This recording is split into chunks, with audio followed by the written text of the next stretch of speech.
ጤና ይስጥልኝ የተከበራችሁ ተመልካቾቻችን ዕለታዊ ዜናዎቻችን ከዚህ ሰዓት ጀምሮ ወደ እናንተ መድረስ ይጀምራሉ። አብራችሁን ቆዩ። መልካም ሞላ ነኝ። 305ኛ ኮር በአራት አቅጣጫ ውጊያ አካሄደ።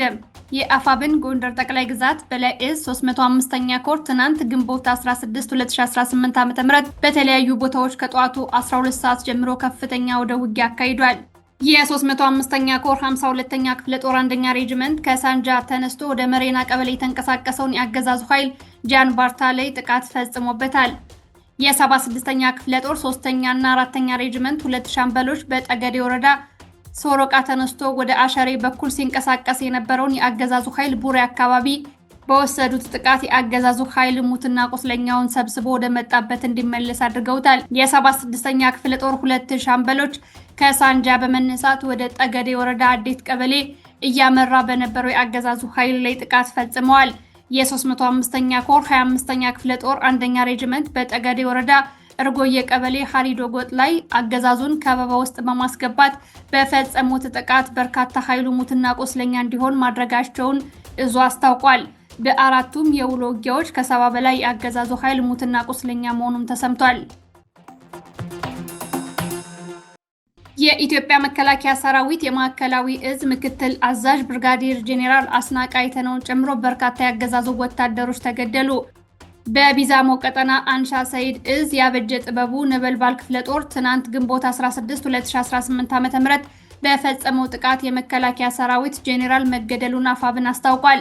ከምስራቅ ወለጋ ዞን ነቀምቴ ከተማ ተነስተው ወደ ጊዳ አያና ወረዳ ሲንቀሳቀሱ የነበሩት የማዕከላዊ እዝ ወታደሮችና ወታደራዊ አዛዦች ዲቾ ተራራ ላይ ጥቃት ተፈጽሞባቸዋል።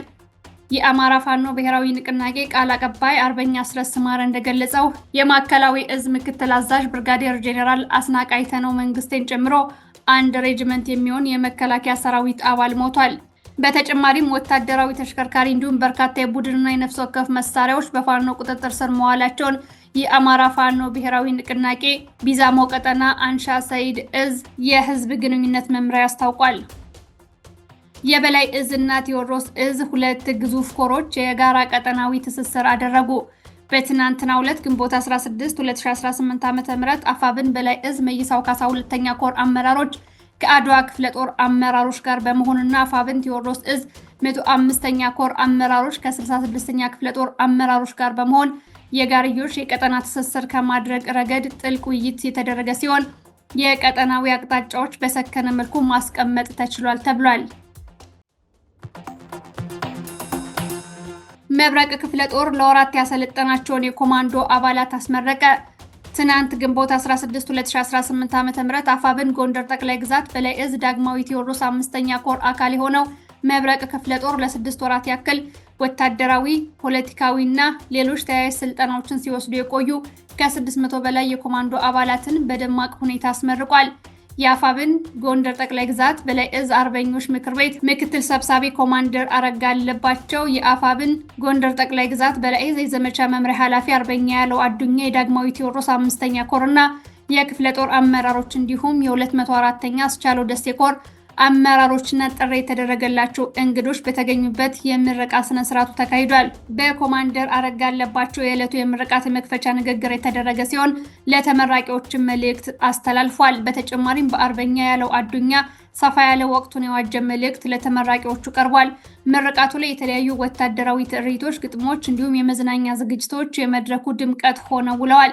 በመጨረሻም የአማራ ፋኖ ብሔራዊ ንቅናቄ ምክትል ሊቀመንበርና ወታደራዊ ጉዳዮች መምሪያ ኃላፊ አርበኛ ሀብቴ ወልዴና በአርበኛ ሰለሞን አጠና አማካኝነት ለተመራቂዎቹ መልእክት በማስተላለፍ የዕለቱ የምረቃ ስነ ስርዓት ተቋጭቷል።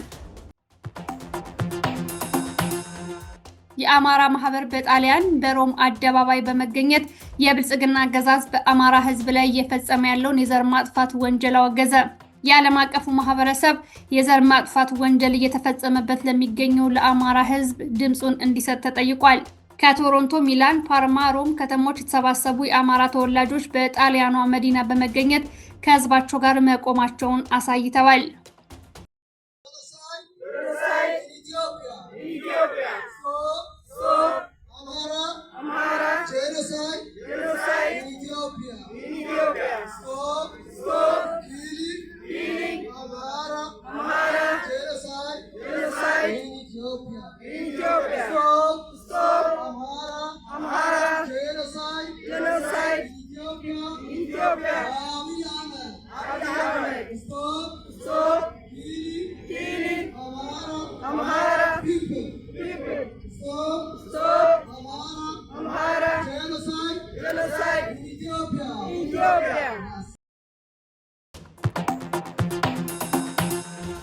ሰኔ 15 አባይን ተሻግረን አደናግረንና ሳምነን መጥተናል ያሉትን ያገዛዙ ባለስልጣናት መስከረም 15 ላይ ጀብዱ ሰርተን አሳይተናቸዋል ሲል ያፋብን ወሎ ቤት አማራ ሚኒሊክ እዝ ከፍተኛ አመራር ኮሎኔል ሞገዝ ዘገየ ተናገረ።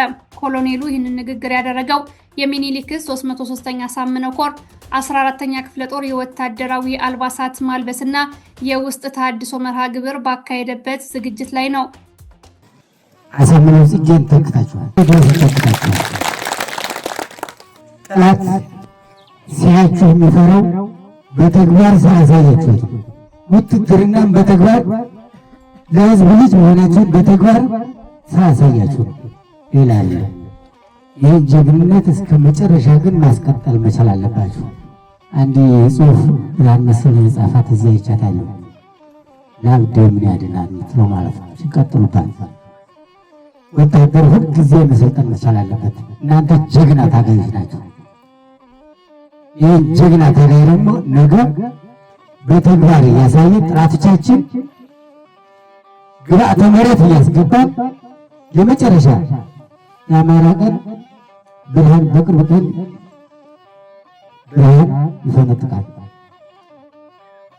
የዛሬ 2011 ሰምታችሁ ሰኔ 15 አባይን ተሻግረን ጠላቶቻችንን የገባቸውን አሳምነን ያልገባቸውን አደናግረን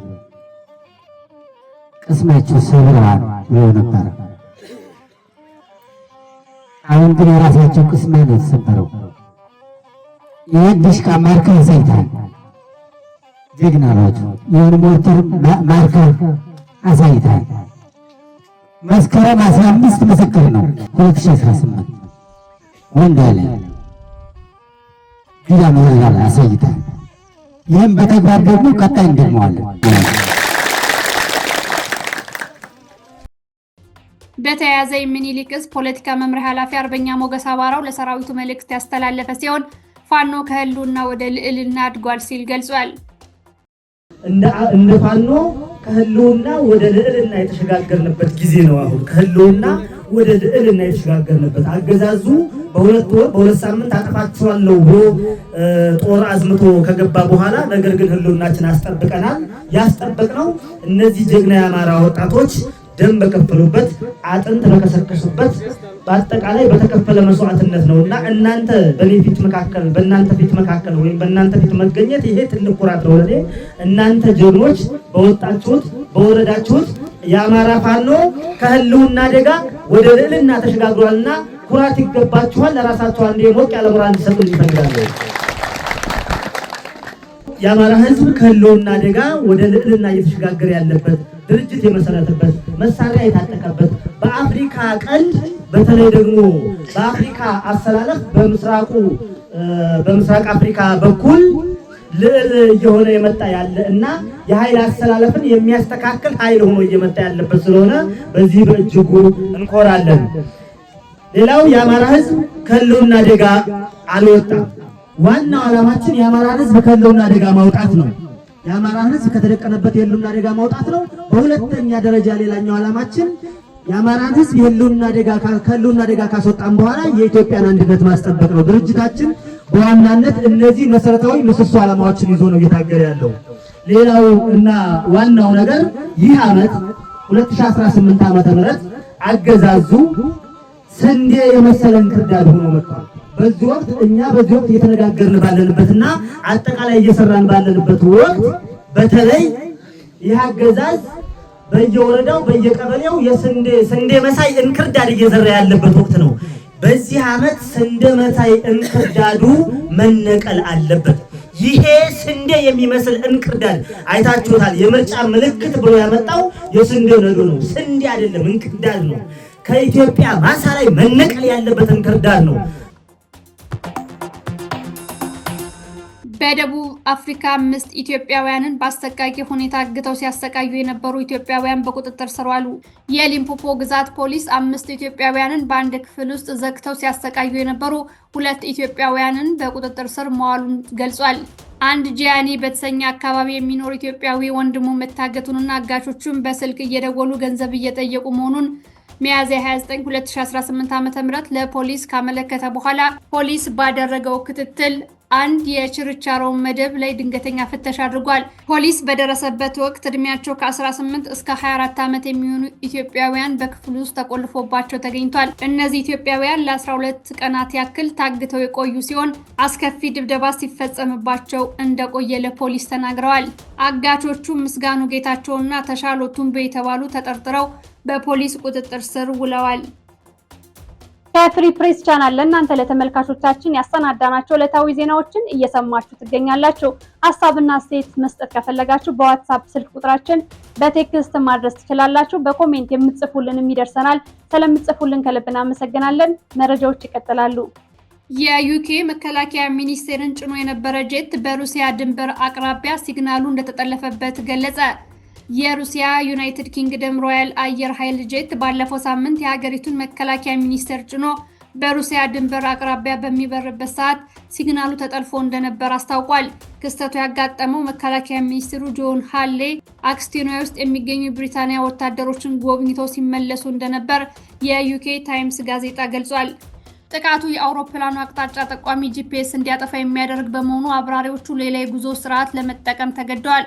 3 ሰዓት በሚፈጀው በረራ ላይ ከተፈጸመው ጥቃት ጀርባ ሩሲያ እጇ እንዳለበት ተገምቷል። ይህ ጠለፋ ያጋጠመው 2 የሩሲያ የጦር አውሮፕላኖች ባለፈው ወር በጥቁር ባህር በኩል ሲበር የነበረ የዩናይትድ ኪንግደም የስለላ አውሮፕላን በተደጋጋሚና በአደገኛ ሁኔታ መጥለፋቸው ይፋ በተደረገ ማግስት ነው ብሏል ቢቢሲ። ፕሬዚዳንት ትራምፕ የአሜሪካ ተደራዳሪዎች ከኢራን ጋር ስምምነት ለመፈጸም እንዳይጣደፉ አሳሰቡ። አሜሪካና ኢራን ጦርነቱን ለመቋጨት የሚያደርጉት ድርድር ወደ ማጠናቀቂያው እየተቃረበ መነገሩን ተከትሎ ትራምፕ ተደራዳሪዎቻቸው ከኢራን ጋር ተጣድፈው ወደ ስምምነት እንዳይገቡ አዘዋል። በሁለቱ ሀገራት ንግግር እየተደረገ ያለው የስምምነት እቅድ ከያዛቸው ነጥቦች መካከል የተኩስ አቁሙን ለ60 ቀናት ማራዘም፣ የሆርሙዝ ወሽመጥን በድጋሚ መክፈት እንዲሁም የኢራንን የኒውክሌር ፕሮግራም በተመለከተ ተጨማሪ ድርድር ማካሄድ የሚሉት ይገኙበታል። ትራምፕ በማህበራዊ ሚዲያ ገጻቸው ባሰፈሩት ጽሑፍ ንግግሩ ገንቢ በሆነ ሁኔታ እየተካሄደ መሆኑን ገልጸዋል። አክለውም ሁለቱም ወገኖች ጊዜያቸውን መውሰድና በትክክል ማከናወን አለባቸው ሲሉ መክረዋል። ፕሬዚዳንቱ ቅዳሜ ዕለት ስምምነቱ በአብዛኛው ድርድር እንደተደረገበት መናገራቸውን ስምምነቱ ይፋ መደረጉ አይቀሬ ነው የሚል ግምት ፈጥሮ ነበር። የኢራን ባለስልጣናትም ተመሳሳይ ሐሳብ አመልክተው ነበር። የሀገሪቱ የውጭ ጉዳይ ሚኒስቴር ቃል አቀባይ ኢስማኤል ባጋይ ሁለቱ ወገኖች ስምምነት ላይ ለመድረስ እጅግ ቅርብና እጅግ ሩቅ ናቸው ብለው ነበር። የአሜሪካ መገናኛ ብዙሃን እንደዘገቡት ከሆነ ድርድር የሚካሄድበት እቅድ የመጨረሻው ስምምነት አይደለም። ይልቁንም ሁለቱ ሀገራት የተወሰኑ አጨቃጫቂ ጉዳዮች በኋላ ድርድር እንዲካሄድባቸው እንደሚፈቅድ ዘግበዋል ያለው ቢቢሲ ነው። ይህ በእንዲህ እንዳለ የአሜሪካው የውጭ ጉዳይ ሚኒስትር ማርኮ ሩቢዮ በሁለት ሀገራት መካከል ዛሬ ስምምነት ሊደረስ ይችላል አሉ። በህንድ ዋና ከተማ ኒው ዴልሂ የሚገኙት ሩቢዮ በአሜሪካና ኢራን ተደራዳሪዎች ጠረጴዛ ላይ ጠንካራ የስምምነት ነጥቦች መኖራቸውን ለጋዜጠኞች ተናግረዋል። ሩቢዮ አክለውም ገና በሂደት ላይ ያለ ነገር ነው። ትናንት ማታ የሆነ ዜና ይኖረናል ብለን አስበን ነበር፣ ምናልባት ዛሬ ይኖረናል ብለዋል። የአሜሪካ የውጭ ጉዳይ ሚኒስቴር ማርኮ ሩቢዮ ሰኞ ዕለት ከሀገራቸው ከኢራን ጋር ጥሩ ስምምነት ታደርጋለች ወይም በሌላ መንገድ ትፈታዋለች ማለታቸውን መዘገባችን ይታወሳል። ሐሳብና አስተያየት ካላችሁ በዋትስአፕ ጻፉልን፣ ይደርሰናል። በኮሜንት መስጫው ስለምትሰጡን አስተያየት ድጋፍ ከልብ እናመሰግናለን። መልካም ሞላ ዜናዎችን ወደ እናንተ አደረስኩኝ። መልካሙን ሁሉ ተመኘው።